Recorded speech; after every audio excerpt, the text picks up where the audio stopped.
Pour moi, la conscience, c'est la capacité à prendre une position d'observateur par rapport à soi. C'est-à-dire la capacité non pas d'agir simplement, comme le font tous les animaux. Tous les animaux sont capables d'agir, de chasser, de faire quelque chose.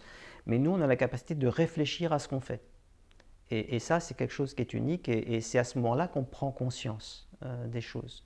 Et j'aime beaucoup la métaphore des astronautes qui sont allés les premiers sur la Lune.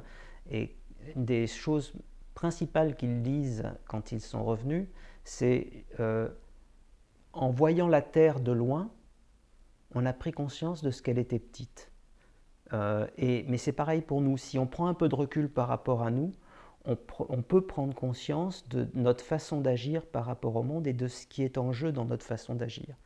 Et c'est cette prise de conscience qui permet éventuellement de changer.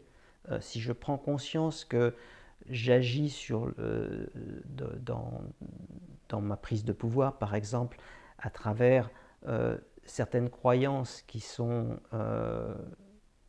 soit fausses, soit pas tout à fait exactes. Par exemple, la croyance le monde est hostile.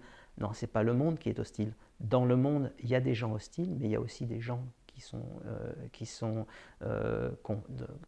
des gens qui font confiance et qui sont accueillants. Et bien dans ce cas-là, ça change ma possibilité d'agir dans le monde. Et donc cette capacité de sortir, de se regarder et de réfléchir sur soi, c'est la capacité humaine importante qui nous différencie du monde animal et qui fait qu'on peut parler de conscience.